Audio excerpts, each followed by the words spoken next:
Hi everybody out there in the cyber world. Hope you're all doing great. My name's Bill Rodencal. I'm the lead museum collections here at the Harley-Davidson Museum, and we're going to do something fun today. Give it a try. Who knows if it's going to work. But we've got this great motorcycle collection that's stored up here on the third floor of the Archives building at the Harley-Davidson Museum. And there's over 300 motorcycles in this room, and not all of you get to see them like I do every day. So we decided to pull some bikes off the shelf and give you a little walk around of it, and so you get to see a bike that you wouldn't normally see if you came here to the Harley-Davidson Museum. The bike in front of me is a very early 1908 Model 4 single-cylinder belt drive. This is actually only 5 years into the existence of the Harley-Davidson Motor Company. Kind of a common name for one of these is called a strap tank, and that's because the gas and oil tanks are actually two pieces held together by these straps right here. So it's kind of a moniker that a lot of fans of motorcycle gave this back in the day.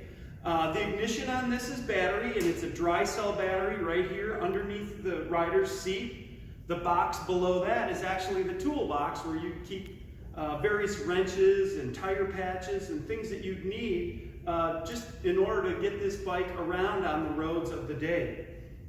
As you can see, when I talk about belt drive, the primary drive on this motorcycle is a leather belt. And actually, how you make it go, there's a lever right here that tensions that belt and transfers the power from the engine to the rear wheel.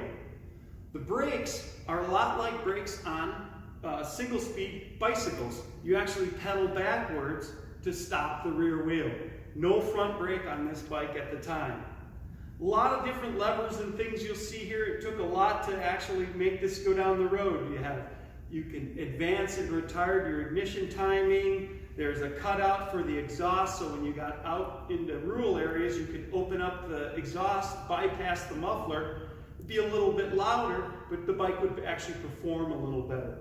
The reason they had a muffler in cities is in 1908, people are still riding around with horses and buggies, and the Harley-Davidson Motor Company didn't want to produce a machine that people, namely farmers, didn't like because of the excessive noise. And that really gave this bike, how it's known to a lot of people, the silent gray fellow. That was an advertising technique that Harley-Davidson used to show how our bikes were quieter than all the other ones out there. You might wonder about the white tires. What's the deal with the white tires? Well, they're actually originally gum rubber, kind of had a white natural color to it. It's not until later when carbon is added for more durability in the tires that changes them to the color black.